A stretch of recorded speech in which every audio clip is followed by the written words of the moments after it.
national president at my local government service engineers association, ambassador engineer Richard Benjamin Debra. Also African ambassador for infrastructure development. Wow, Papa Emudu. And it sounds so engineer Vincent Bla Bashi. Ono ana enkramanta munyina local government service engineers association no wono ana oda ano. Benvo mama kwa baba UTV so. Yeah. Hey, African ambassador. Mr. President. Yes, sir. Yes, Shebi. Utin kwa. Yes, eti dase. Na post we dey unyanda be African ambassador. Yeah, the mame on the 16th of July, Kenya, Nairobi, Kenya. This year, yeah. Yeah, Abosobodino, mame. Wow. I prefer other countries, but I happen to be an engineer among those who were called. Wow. Inti yebo mambaso ene mame title no. Ambassador for infrastructure development and engineering excellence. Inti the whole Africa. The whole Africa, yes. Inti for now no. I'm an advocate for engineering excellence. Wow. To Africa baby. Great Accra chairman. I'm the chairman called for position case. Can we be training? Oh yes. Who are the case? Ma wo local government service engineers association of Ghana. Na emprem bebre no. Na omo boy so bo say nya de na hwan we are not this, we are not that. But then no, at least yetimi approve what you say wo the friend is saying local government MMDs engineers are yo no. At least we are not what they have been thinking about. So no more for say artisans. We've not gone far. Okay. So, but to be honest with you, in Crawford, I work local government service. There were doctors for, there were professors for, people with master's degrees. They have a lot of way, but they're challenging, and only ask them. Okay. You will come once. Me pass you could school as you said. You be so when you did one abe. Oh, me engineer. Why do you say anti school? But I don't can. When I go to ambassador. Oh, ebinun kan, but etobreno aya na problems are like challenges are ebinun komunu. Ayo obikura tie ni awo kan na ase abonu pusa because who could do site na you are surrounded by langas. The Greater Accra president in the wedding ring omuye. Yes, omuye. Inti say o ye akwala awusia de na what say engineer bi ne ring yabu ne in the ringer. I mean it will discourage you. Inti people want to come to engineering field, but that's some of the challenges any who be but notwithstanding no yensu yen akwanya bia ye hye school for no crime say engineering profession is a good profession into omunia embedo ene. Okay. Na more na yen engineers no na ye hwe say oman no so ne problems no ye solve. Okay. Engineer Dumadiguma hold. Okay. Minister for Works and Housing and then Water Resources. Nkomwe be di efahubi. Wakokasa ukumase onmunyamfo Kenneth Gilbert Ej na o say aban eguso de nshahodo eba said the beya mpempi hu say ensuo to a enkran kumase inkru akese no na eyiri for manfo dwapade said the beya sa hawo ni na be 20 no aban de nshahodo eba yenti nsem aso afo yi o de atudwa eno ya Santemantem Kropon mu ena osoafo no ede to dwa se wonhwehwe mu amana dan na di sese wohwe yen gates ahodo a ewo se ensufin efam na yen hyeda eni dodo na eboa ma nsuo ni timi koyie ena ebra enipa edoso na wo mu dodo na afri nkronkuma mu ebo krokesie mu ena ewiemu ensachaye ne ade nyina ka ho bi ena ma oman Ghana mu sedu ensutobra ya na yenkura kesie mu no ensuo yiri efa omanfo esei ejapade saa no wo kire se saa dwumadie peti sei no ewo so mutimi tiretire mu edi bi bakuma se ene yenkura kesie ahodo no na odebo enipa nkwane ejapade ho ban. Accra and Kumasi, our two largest urban centers, have experienced the most significant impact of these changes. We remember with deep sorrow the tragic events of June 3rd, 2015 in Accra, which claimed over 200 lives and caused extensive damage across 6 sectors. I am pleased to share that the government of Ghana, through the Ministry of Works, Housing and Water Resources, has established a strategic partnership with the World Bank to initiate technical studies that will guide targeted flood risk reduction measures in Kumasi. Under this partnership, 2 consulting assignments have been ordered. This study focuses on 3 key urban watersheds, that's the Sisan, Wiwi, and Abuabu. The ministry reaffirms its strong commitment to ensure the prompt and effective implementation of the recommendations from these studies. Their successful completion will serve as a foundation for further collaboration with development partners, including the World Bank, to prioritize actions and mobilize the necessary capital investments to protect lives, livelihoods, and infrastructure. Our vision is clear and unwavering. Climate resilient Kumasi, built on inclusive planning, strong engineering, and community ownership. Santiago Arias ena oye urban resilience specialist ewo World Bank one also say. Secondly, for us it's important to see how this study is strongly aligned with the priorities set by the government. When we have the initial conversations with the president, he signed urban flood as one of the priorities for the country. He established this urban flood task force at that level to see how this problem can be being addressed step by step towards a solution.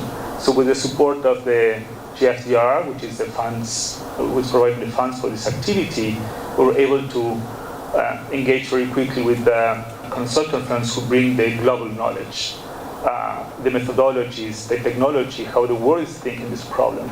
So we're growing in a sustainable pattern without putting the infrastructure that is needed. Of course, the reasons why we're getting to this situation is kind of changed, but also is the way we're urbanizing, how we're not maybe sometimes dealing with solid waste management issues. So all these issues are being component into the problem we need to understand today. Okay, so Munyam for Kenneth Gilbert, J, Minister for Works, Housing and Water Resources, and you're telling Kana and Komui Fahopa. Afi me bumping for studio. So comments how do more Works and Roads Department. I'm in charge of physical infrastructure development. I will mention I will do no emu. Now, you should be putting our edi. African ambassador, Mamisha said from you may be putting Works and Roads Department in Woody. Oh, mention I will do no emu. Medasi, Michia, Ashafunia, Obiajoso, especially our members, the Local Government Service Engineers Association. What does on there? It does 261 MMDs. And you form association. You were architects, engineers, quantity surveyors, tanker officers, technician engineers, and what have you. Okay. Into every municipal metropolitan district assembly, biano ubenya engineers were, ubenya architects, ubenya quantity surveyors. Architects in Abia, we will not get it across, but most of the areas you have architect and quantity surveyors. Okay. But engineers there is across. Right. Inti as engineers, Works department and Rules Department, you know. These are the engines of every assembly. Into infrastructure development assembly no every year no. Them two departments ena ejina almost because omo ena be lead in terms of designs, in terms of supervision, in terms of technical advice. These two departments omo no be lead assembly no. Na omo tum aye impuntuduma e was say eba so wo da main scene mu. Inti ye wi ni say so ya eye development bia e koso say what the application number say ye ma permit. Engineers no are in charge say ye be hwe say edan na wusi no bibia ebe fa mbrakwan mu with building regulation 2022 LI 2465. Na ye mu say uwe dan na say okotrema edan na nkobu ana say in the course of wusi dan no kra no enkobu ena ye ka say sustainable development. You can say sustainable development infrastructure adensie any impuntudwuma bi ayebe no mention no bi say stand the test of time. I say tum gina ye eche. Because under no circumstances should a building collapse. Once a building collapse, it means there's an issue. Inti I say yen asede the two. You see there say how many years and sana bia etumi ebu. Buildings will not collapse. Hey. Yes. 100 years. Yes. When 1,000 years. Say who BBI, who your designs, BBI solution, everything, materials, quality, everything solution, good workmanship. Buildings will not collapse. And you do your constant routine maintenance. It should not collapse. Wow. It should not collapse. And you'll be obesity and be an Obama. Yes. Obia obesi dan bia oba yan obi because obia wasi dan Ghana bia oba ho because assembly no ekuta scheme no na e kire say aha obetumesi school down aha aha obetumesi factory aha obetumesi residential impo going up, that is levels in terms of height no kra no e o say itum kire o say aha obetuma ko 5 pe untumi nko 6 bia betumesi dan na to aso na insia inti mensin bie mu obi o ye edume bia no e wo say utua na monko assembly ho na ode o document e ba assembly nenim na assembly ne hwese nia opese wusi no inti mo na mo call round ko check ya na so obi abesi dan bi oba mo embra ne say u besi dan beji permit. Okay. Inti ye no ye hu say wenya sebe adwin say opese wusi dan. We only see when you have started something. Okay. But when you are doing say upese osi dan na what the bibia to krata so now the land document account now the aba assembly now you hwe say near what the to krata so no kra no e conform with the scheme and I say conform with the standard in terms of design. Okay. Now fi etua na mo na ya ba be hwe site wo na ya ma approval into obi osi dan bia I will say utua na momba assembly na obeji permit. Okay.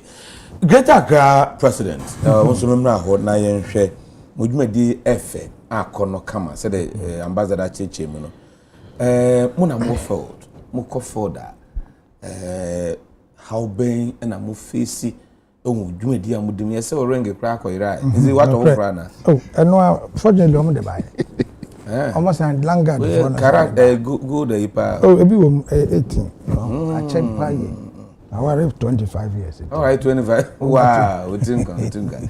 Yo, how ben na ya mo face umdwumedi amudim. Yo me da se me national president kan no me so medical me tia ye tiefo na obi ajo na ye da waso se wa ma ya kwanya se ye so ye mra metimi ye me share challenge experience okay. Uka challenges are from there doors me kase me can one here at the bet. I see But assembly no by virtue of decentralization you see the transfer of power to the local people.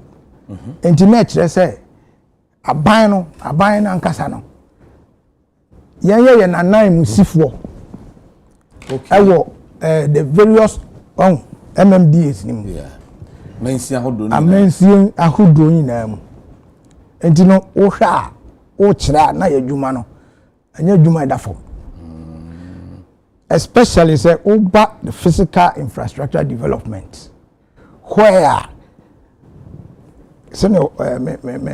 national president kan no your works department it is made up of the built environment professionals okay roads and works so yen roads not in the no say no me can say what you put on the land no near would be see asase no so structure no say your road be obey asase bia no asase no so no yen ye responsible pepe say make oh okay and your fiscal planning mo planning na ya so no sa ban yam puntu biduma bia fefe okrom ya de nyina important MMDAs no yen ye responsible I say etimi hwema bibia koyi okay environment ni bi ni ana ebi ni pepe do na ya de a mo planning da pepe oh okay the way ya de mo planning say na planning bibia pepe na designs ni bi ni na two departments about physical infrastructure department physical infrastructure two departments your physical planning physical planning department you know omo free your friend say the then your from town and country planners and then from it is say no we no buy you know decentralization buy you know they say omo ba be your friend is saying physical planning department into omo adwuma ne say omo hwe land use town council there's town council omo different oba we are physical town and country planning omo na planning oman no okay in those days okay so no enti no omo de ne so omo hwe say ebia ba bia akwakosi dan no ya planning ho okay enti be sia wo plan ba je se baji permit no omo ho omo na mo secretariat no omo ye adwuma na ase na ye hwe de dan na wo de be si asase no so no ono ba ye na bia hu say plan no come ene wo site plan na de aban bibia confirm eda ha ene we ni confirm road da ha bibia fine oye ni bia wia na fe wo de aba yenso ayeye edan hu duma no ne yenso ya hwe edan na apese usi no ya hwe se bibia ye okay window structures se be ya usia enko ba se problem bia beba ye ma permit ya prove permit no kra na e mna je se ye toa so ye tokoso ne wi adwuma ko sise obetimi ya adwuma na wie uye wia usidani nyina mo usidani na ye assign engineer no abahwa akọ ye sobone engineers ye assign wo mo ama mo ne na ye adwuma no from the start foundation a mo ho ye yo ho so orchestra mo ho orchestra ye kra ne be kire ne say ye koduru ha udu ha gina frey ya be check asanto aso we be koso sa kosi say ye be ye dan ni na awie uwie so unni ho kwan say we be kwakwatra dan ni unless say ye ya ba wasi ne fi awie yes ye certificate of completion for habitation SSA engineer no ankasa ba be check bibia hu say bibia okay ansa na uwie a wode ne signature ashe certificate of completion for habitation ni say oh edan ya ye bibia ye fine enti wetimi akotrem say na no no wo say edan ye sini a they have a very long economic lifespan and Egyptians building class ebi wo ebi wo atakami dan kura no omusi unze na etimi che still a big so enti die enti ne yesi dan e ma dan bubu ye mbisa ya so enti no we no mekani wa kan adwuma kama ene samanfo si dan a omo ne mo din sa so se dem wo kan foundation enti na me ba ho matuma bu ase na me de wakọ okay se no ye eniema no na me bebie so ye ankasa ye challenges se bibia betimi ye phone we wo pese wo ye phone we a wo hia bibi niema a wo de be ye be yi so no engineer na wa school ya church ni bibia fan wa better experience ni ade but akande no ni ho a include bebre ho bebre mo ni pick up common pick up mo ni bi ye wo ho no ye hwe aban dwuma what ba various assemblies no the meeting said in the area of education health, security, baby, then you see in the area, yeah, necessary. So, yes, I say contractor na aye ni ye. Na say engineer no oni bibi to say pick up cra. I say so bi ko check engineer no ko check adwuma na. Before that now can. Yes, when you say I check we Pharaoh net. Pharaoh now then it's more than. The Israel focus on my munko. Enti ye won ma bebre ha typical example there key pa pickups. Pickups for all the engineers in your friend is saying the whole of Ghana. Mu obi dida na ayemre. Me say is just Accra the make say yeah. Accra obi. Street yes, Accra the na make say yeah no. Enye 100% but make say yeah. So na make say yeah no kra no problem we papa. Go to the other way your friend is saying regions. Districts, no, hinterlands, no. When they don't get what it takes to go to engineers in need. Men are catch cars, somebody be call. Men are catch out. Oh, greater chairman. And the way no greater president. I saw okay. We no prepper na make catch no. I'm telling you. And a national chairman you as to say no prepper na make catch me cannot correct. Or you say me cannot correct. Need pickups. Pickups is a problem. I'm going to be called sites. Me catch say a problem. I'm telling you. National TV. We are seeing there showing you. Me can say me a bino, but to say this is what is happening. Yeah, the second arm. Eduma wo ye nano. Ye boa mo tin ya eduma ni ye. Enti no o how no me da se so de yaba. Ye kan ni na kire no se na be obetimi atwa na ni abeboan. Na yetimi aye adwuma na sombo na watimi reset NSN fata engineers am na project do aban ye nyina esom ko monitor sade ne koyi omunika som de be ko side omuni very bad na me ka say akra de ye so enti ene ye one challenge. Number 2 yen kasa about enema ye de adwuma to say assembly monthly mu no ye hia niema bi niema sebi se na me ka say ye ma obi permit say ya e say etimi check we your friend is saying say na adwuma ne cost no concrete your machines are dey check concrete I say na strength na do one required strength ni ade ni na ya niema elake o sa machine na mo be check concrete niema ni na elake ebi wo bi na ebi ni bi ana say niema bebre engineers there me say ya lake niema bebre in the area of way no so na ade ba konso no say ma me kan we so kan ho your friend is saying sometimes ye hu say ade we nye ye pese ye yadwuma no so but obekono na ya put to stop so ya boss stop say ni we be fro na wo na osen no order from above and me na me catch us ade no say no so ye hwe ho we ni ye say opening we ni mi ye say ebi obi ya me pese me kan say anya say me catch ya no me kan straight ya me kan say engineers aye wo ho no yen ya said dem ra no ma ye ho kwan wo man sinim no ebi wo ho a ya check ade enye ya kwako hu no emra no ma ye ho kwan say we should go out ebi a contractor bi ya de enye contractor kra okay sebia individual kra na wa buy am permit and I say there were a lot of people who are not listening unauthorized development we because ya ko hu say oh ade we wo kwan dan wo si na wo kwan afa na wo ni so na fe engineer no ono na aida ne so ya fra bia be fra engineer no say wa wo gban we mu okay ya ko hu ade we si ebubu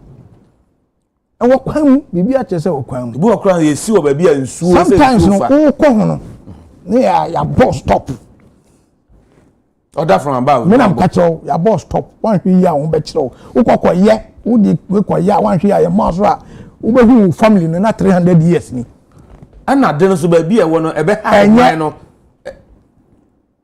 so enye so enti no san nyama woni na ya nyama adwen wow my president my national president so emre mu bi challenges are mu face ambassador. Yes sir. Yes, Greater Accra president enumerate challenges no na but e bi o no bi nyeni nya no aka nyeni nya no aka national president won say your consultant yetum efa consultant say onkoye edwuma o baby na oba assembly ni mu a engineers no rules and works department they are the consultant. Oh, okay. And they are the consultant to all the projects. As a consultant, you should be at the project site randomly. Okay. Now I check it at every stage of work, you know. Or certified, yes. Clinic, hospital, whatever. Project be a course of medicine. Okay. Engineers and consultant. These two departments. Okay. Inti senior yetum a source consultant from outside consultant neighbor or the pick up or the new way you know. And no na yenso as engineers in the local government service no that aspect na yenso ye pese ministry no any office of head of local government service mayen na ye hwene saa na che say ye make sure say eniama bia ebeton na kwanu because we are supposed to ensure value for money. Okay. Enti by so doing no e was say time bia ye was site wo time bia say ye was site wo ye say we are to ensure public safety. Enti edam bia yesi no mensin wo bia no we should be there. There shouldn't be any excuse from any engineer say na me ni ka ana say na me ni academic to man kohwe edambua you as engineer you will be held responsible. Na ka bia nso no nti ono anfa na botom sika na into what we are saying is akandi we no na yes say in fact ye ne ye mpeni asia head of service ye ne asia ema ya boboso kra na come 29th August no in Koforudia na ye be ye AGM na yen AGM no botaya yede AGM ne equipping engineering department of the local government service to ensure sustainable development within the MMDAs. Inti say we want to tell our story.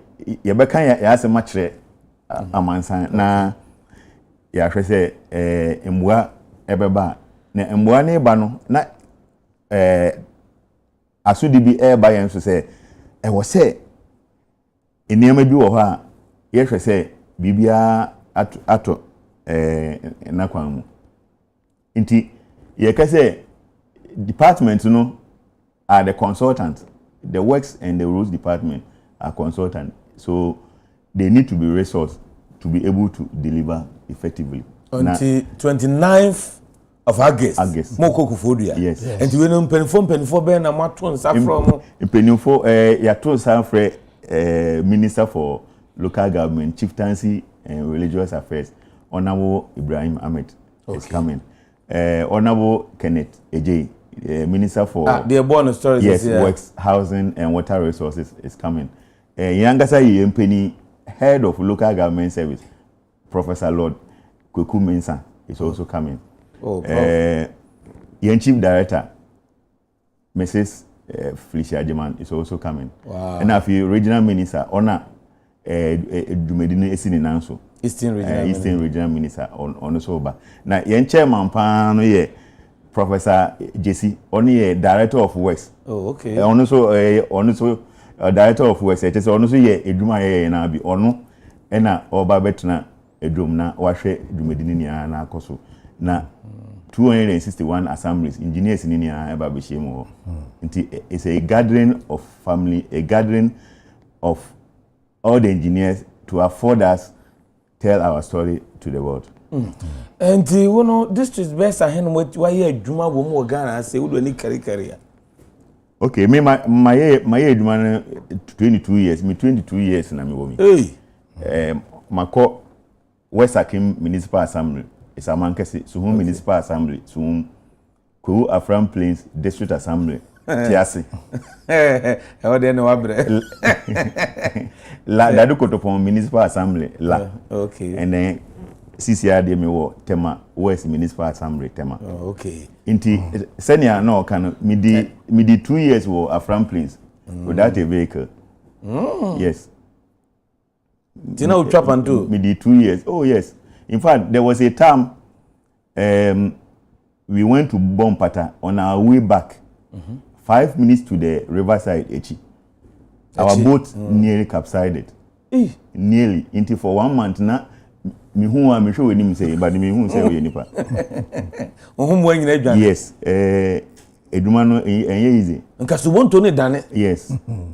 Because a 2 hour to Bompata and 2 hour back. Into on our way back no. Bompata 5 minutes to Echi Amanfo. Echi Amanfo. Ena boat no ehete Indianibi. Yes. Inti you can imagine. Inti how am from a whole lot of issues, but any eduma ye dey atu yan say inti I was say yeah.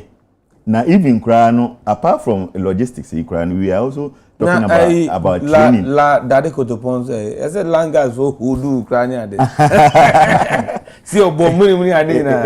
La Dade Kotopon mitia honorable Rita Odole or Shemi. Okay. Honorable Deputy Minister for Local Government, Chieftaincy and Religious Affairs or Shemi mitia no pa. Okay, on no MP wall La Dade Kotopon. 7.5 years now, me didn't hold a lot of encounters with langas, threatening WhatsApp messages and all that. Hey, yes. Almost send messages. Yes. So for four times, I have to relocate where I live. Oh yes, 30 minutes we were held hostage. Langas, yes. What's that saying? Mini team. Omu hodi and 30-minute hostage in Chado. Omu AC down roadum and you call say ENT. So we demolished the building. And then yes, and within few minutes they came with motorbikes in Names. Yes. So almost they were videoing us, I mean insulting us and all that.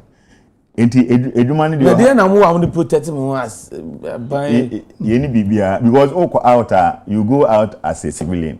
I mean you are not armed. And when something happens, you have to retreat. Recently, my staff back on the sharp object airborne. Yes, because omo ye enema bi wo Ramsa ena omo ekoko stop one.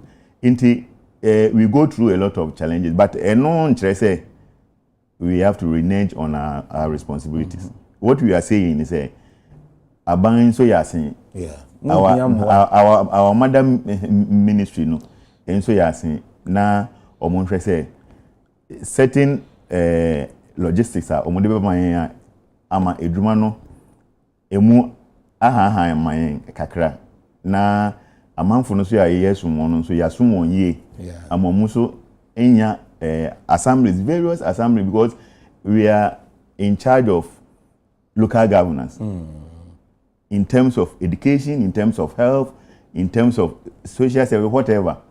A assembly a provider. So, we are consultants. Quite the man a buying all this street. Yes, we are consultants because you may be banner consultants. Sky, you man in your group. Itina. Niza most scanning the kukuma. That way, when say consultant be also oversee project be or the 12% of the project cost.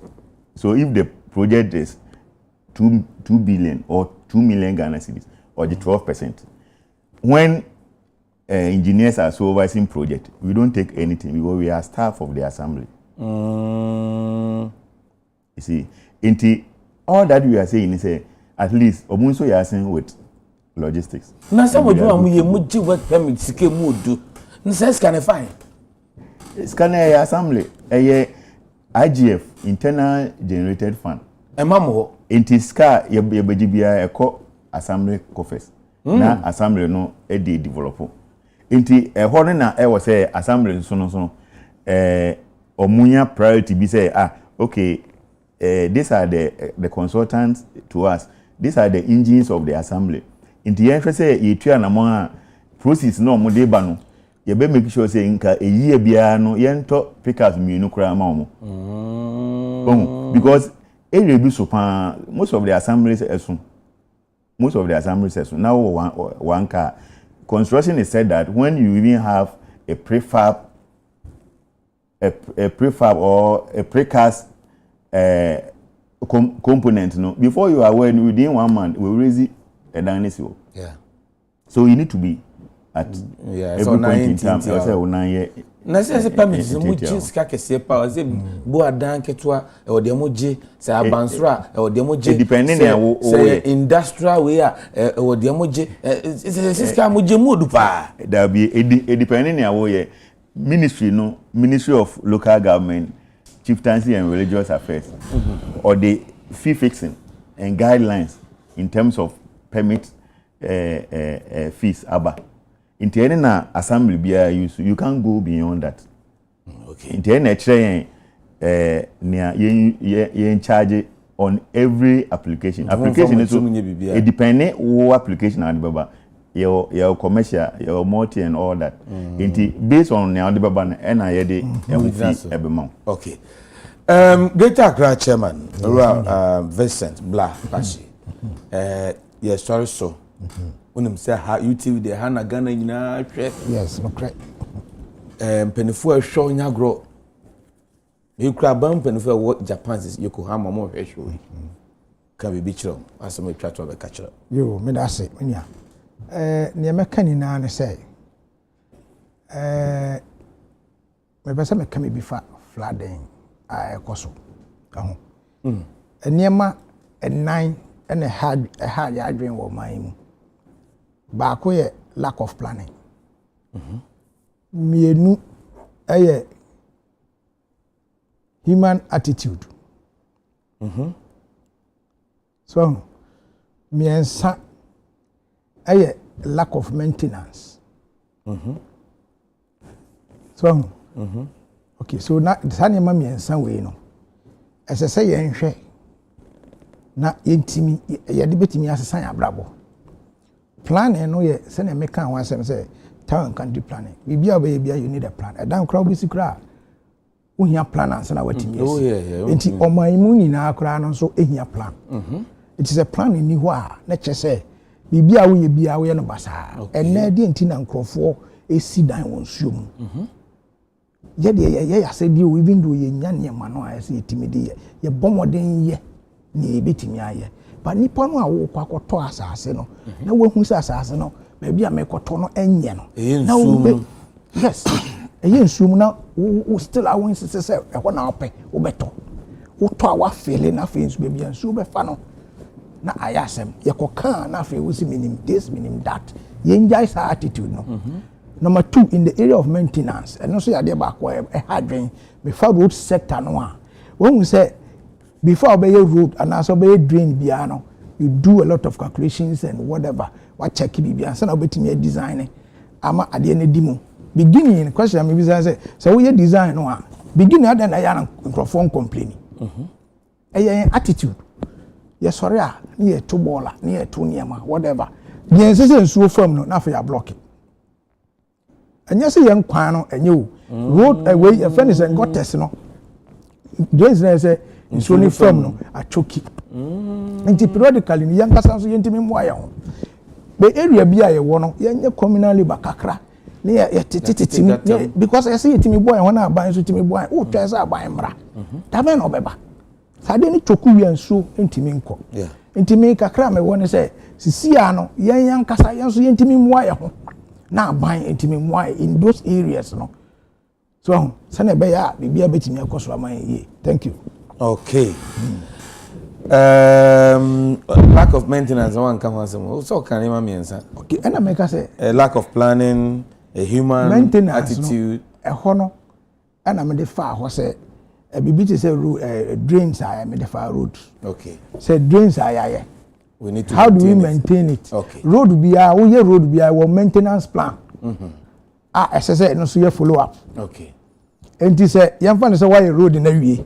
Now the maintenance plan doesn't follow. Who said it no first no. Over shall over Kobiana Martin here, proper roads near you got them here. So your money now, no one say. I said the Nina, na short for kesian se sen kran Kumasi Cape Coast near in so to a jiri fire sade. Maintenance, our maintenance quarter yet. And this one I'm talking about, it is cut across. Share a buying dying, I buy properties, I war. Share send a maintenance. In your Syrian one on the Entino as I say to me, hospitals, a whole clinics, a whole traffic lights across. Yeah. Yen traffic lights across road maintenance, and you might be brave. As I say, you this sky, yamwa a buying, intimi, one intimi, and institute the maintenance plan. Not intimi coso. I didn't necessarily all drive it, what could do traffic in Yejuma. And so there's somebody responsible for that. Or this audio could. And you may say, room and can you soon street light in Adu? Our core channel, that maintenance core channel should be the Okobi Obroni Chrome. You not see a single traffic light barco, echo off or be watching. There is a need for us to also begin to do those things. When you work as a bit in your boy mind. Obi Juma or Jim Skaka CD. You knew a traffic light me say 3 months, 6 months. No. And I dare back on some of us. A chat to cry and say, fortunately, in Penny our bay, Prof. Lord. Maybe some make a very special effort. Okay. Say, media, the me person yarn and say, why engineers no. Ni Timmy, engineer and also, and Yeduma, and said, oh, my name. Okay. Yeah. Prof, who they were somewhere? Prof. Lord. Ambassador, yes, National President. Yes, also, as we track to. Okay, me or two things. I say I had no. A man for no sebi. Some of them are indisciplined in terms of approaching issues. I'm saying so because. Saying. When we say, aha, yeah, market say aha, yeah, Ramsar site. A year markets are higher road, even though among constructed, but on the plan, a higher road. Ubun say Okobrane, a day machine Ekosiwana or year excavation officer or sit down. I was in Kenya, Nairobi, to be precise, the capital. Ramsar site. Yes. Sakumono. Yes. Now, me who say. Environmental laws. Yeah, we have been doing demolitions there. In soon, Ebini opening. Yeah. Wow. Yes, Sakumono. Into me who say going through major areas in Nairobi, no. Oka na wako forest. Oh, Kenya. Even their ministries, you go and meet. A mini forest there. I will be in touch. I will be in touch. We can have same here. Oh, but a man for no obi a trade you are now can say a hana onda and I say Ufio hana obeka. But better be I had chroma crying near Quabrania Dria. Necessarily, man for Beijing, meaning was here. Yes, I was a Utredia, Upese Utredia, or Wanga Sofia, and now the animal. I was a Utro. And those laws are here. That's all permission. Yes, the membrane. Another I had an engagement. Say, and a greater Accra penny king. Okobrani Tredia, Okokan, or say, and then say, the Anamiana Media. Hey. You see, inti no that indiscipline issues no, ena edin ebedu baby ayewe. Now remember there, I always say me advocate for activation of Local Governance Act section, Local Governance Act 936. Okay. 2016. Section 94, subsection 4. A prosecution say who sit down without permitter. you should be sent to court for prosecution. Yes. And you can be fined 200 penalty unit or 4 to 6 months imprisonment. I think say enona me per say yen as assemblies no. Yes shemi kana. Yes said to be as an example. Okay. I remember say me wala ye binu court. Oh. Ye binu court. E banza no ma steady. E banza court no be show. Court no be show say koye permit. Obe fine no or fine we are now a direct to say koye permit. So we should be able to help ourselves. Now the government will be doing his part. By no amount for no say amwa ye ho a ni aban ne be bia no we pay. Inti yen no amount for no e say ye hu say wo bra yenya adwen say e be say yesi dan na no na etua na mon akọ mensin no etena bia ekobisa say pese me ye ABCD na ekwan wo say da baby am pese me ye no e say mitum ya na na ya church onia e wo say wo ye because assembly no wo ho mo bia nti na assembly no wo ho no nti assembly no ni ho say omu betietia obia fa ho di so ana say omu behwe say obi edwuma enkoso da bi assembly no wo ho mo bia nti now we are practicing participatory development dwumadi bia assembly ni di bia no ofre amanfo ne say mo behwe ana say yebu nkonta akire amanfo ne say dwumadi we ene ye mo nso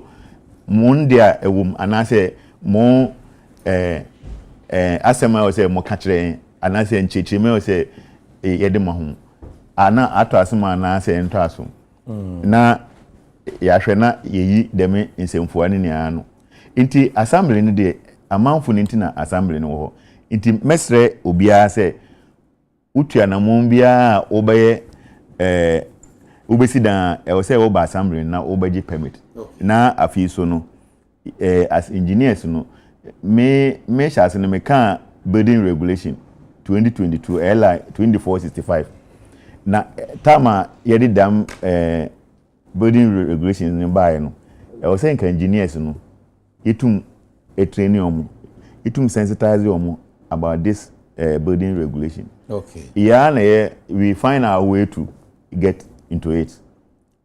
Inti eba ne sa sebi obi a even only act in Krabi obesi na ehu.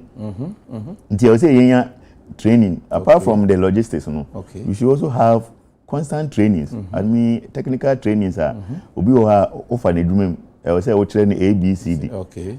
It shouldn't be like wa fine way. But on the job training, as in time goes by. So you na usua Inti eno so ye ade ba ko a as engineers. Okay. Inti mi wie ne kura no na che say amanfo no mboa yen. Okay. Na yen so ye mboa won. Okay. Amadwumedi bi o mudi ne mensin bia no. Ni ne ewie peye. Okay. Na yen ho mfa so. 29th, what is happening there na cost so 29th August. 29th August third annual general meeting of LOGSI, Local Government Service Association. Monday week and Friday week. Friday week. Yes. Okay. A big gathering there one is a big gathering. Thursday, Friday in the week. A big gathering. Kofodia. Engineers in Kofodia. Enti Kofodia. When you're ready, get ready for us. Big time pa. Engineers. Is that you know about engineer? No. Enti manyenchia. Who here? And say ye kwadia mechia yempeni. Okay. Head of service Professor Lord Kuku Minsa. Prof. Ya kono ho akwa na kwaba. Yes. Na engineers no so ya share no say ye beta dinchi. Na policies are or the ebebua a local government service no ye beta dinchi na ewie pay. Okay. Mechia me MC Honorable Ludwig Totime. Okay.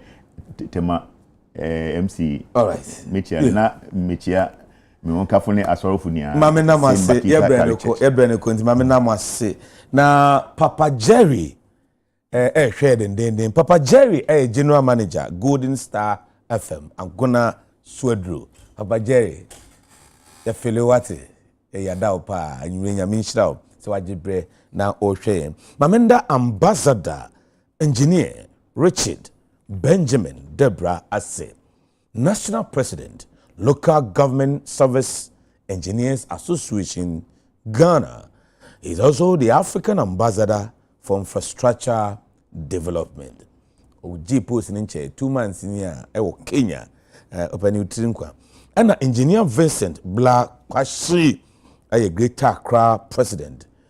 Ononso mamena mase mama nkomo na come up ya menhira me sempenifu etie usufre cars nbeba na watimi ye modwuma kama mamena production team no ase omo abodwuma pa na production team no menua Bernard Ato Arthur na eda omano na kase hya otimi nua ba abena bayi nya no enka Dr. Father Dixon, the only godfather, the superhero of our time, on the executive producer of the show. Wow, sharing we are special what cause why UTV Hana the penina ewo and you remember song for me David Oforisafo Bongo Differa nyame adma be se we send mo de hia yakra mu nyina